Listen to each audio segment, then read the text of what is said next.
Yo, what's going on, guys? It's Houston Sports Talk back into the video day, and today we're going to be recapping today's NBA games from January 16th, Thursday. Let's get into it. Short 5-game slate after quite a games yesterday and Wednesday. Let's start off with another blowout win for the Los Angeles Clippers, 118-89 for the Clippers tonight against the Blazers. This game, last night's game for the Clippers against the Nets, where they won by almost 60 points, makes this game look like a close game.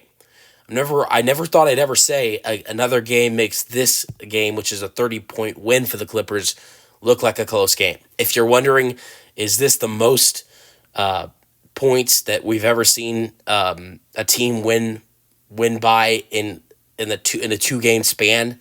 No. Yes, did the Clippers win their last 2 games by 88 points, winning last night by 59 and tonight by 29, but the record is 114. So the Clippers would have had to beat them.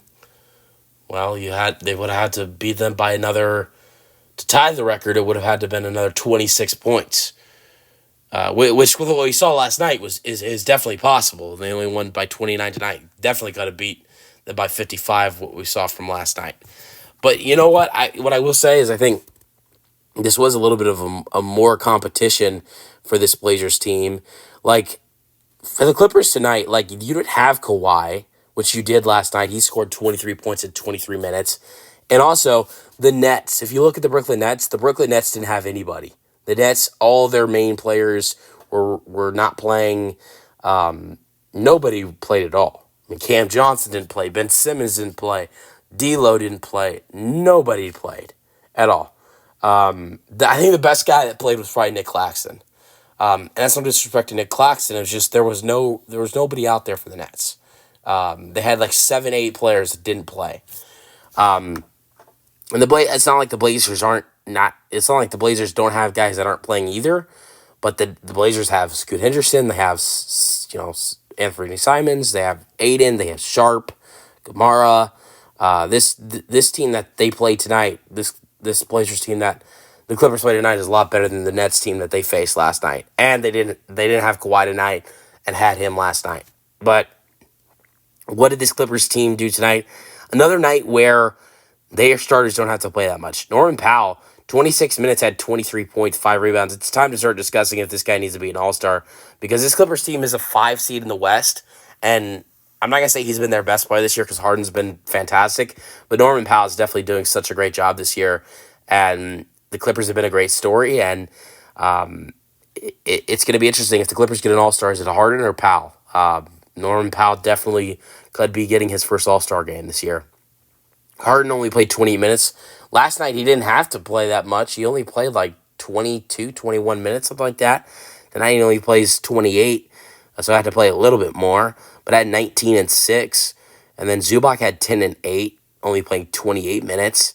22 minutes for Derrick Jones Jr. He had 13 and 4. Chris Dunn, been talking a lot about football going into the playoffs this week. Chris Dunn had 7 points with 6 rebounds and 3 assists. He only had to play 19 minutes. So the starters are well rested going into their next game after these last 2 nights. That's the best thing you think you can ask for in a back-to-back. Terrence Mann had 14, 5 rebounds. Amir Coffey had 10, and that was really it. For the Blazers, how about this? Anthony Simons 0 for 9. Didn't score at all. 0 points. Did have 5 assists. Scoot Henderson 16 points. Aiden 14 and 7. Sharp 12. Danilo Banton with 23 points off the bench, and the Clippers win 118-89. All right, Pacers Pistons. Pacers are red hot, one of the hottest teams in the NBA. Throughout their last 17 games, 13 and 4 in their last 17. They win tonight again, 111-100. Pascal Siakam with 26 and 7. Miles Turner with one of his best games of his career. I mean, like, Miles Turner's had a lot of better games in his career, but a career tying night for Miles Turner. 8 for 11 from 3 for Turner. That ties a career high for Miles. He had 28 points and 3 rebounds, 1 assist. This is definitely not a career night for him. Like, he's had his career highs and points and rebounds definitely way higher. But with the threes, that's where the career night comes from. And outside of that, Halliburton had 17 and 8. Neesmith had 9. Andrew Nembhard had 12 with 6.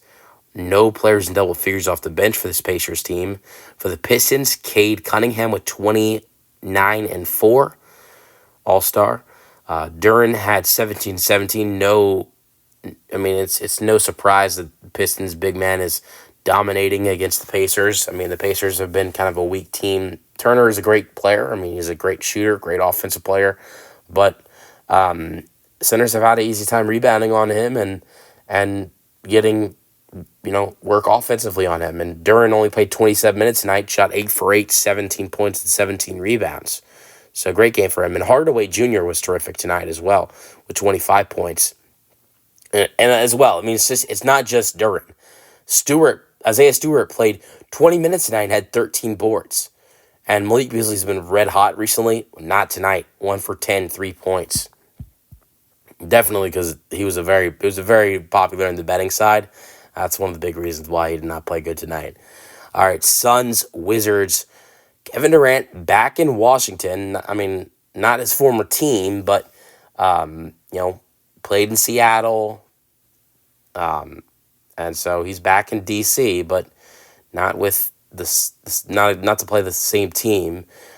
Someone else is back in D.C. tonight, Bradley Beal. I mean, he had a great return to Washington last year, scored 40 points. Bradley Beal was not available in this game tonight, did have an ankle injury.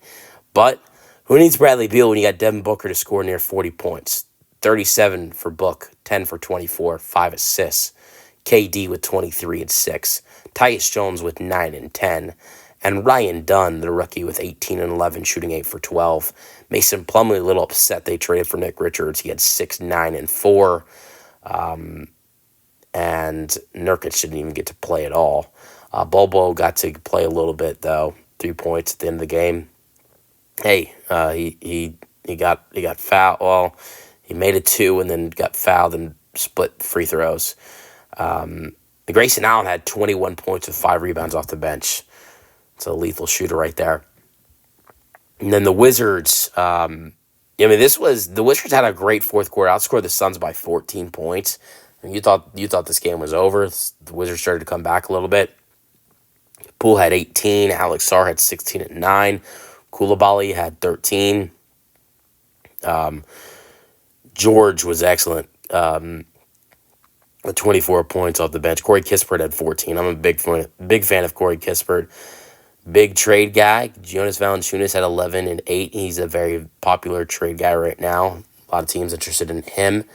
But good win for the Suns without Bradley Beal and Yusuf Nurkic and to beat the Wizards. It's the Wizards, though. Now let's get into the doubleheader that was on TNT tonight. We'll start off with what was supposed to be, which was last week, the game. Last week was so good between these two teams. And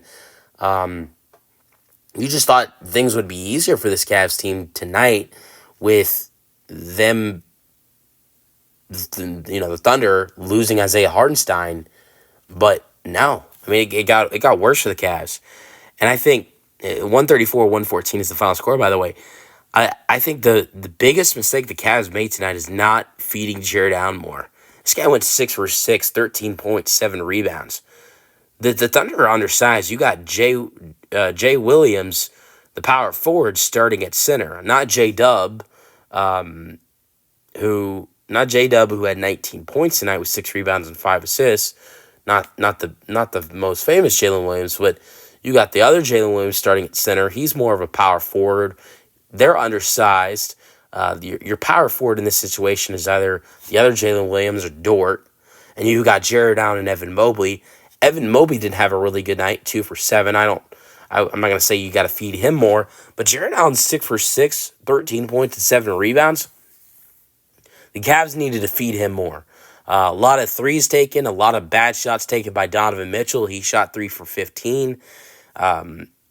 This game needed to be controlled more by Garland and Allen. And I think Garland took a good amount of shots, had 20 points in 23 minutes, shot 7 for 10. But I just think Allen needed to be more involved in this game.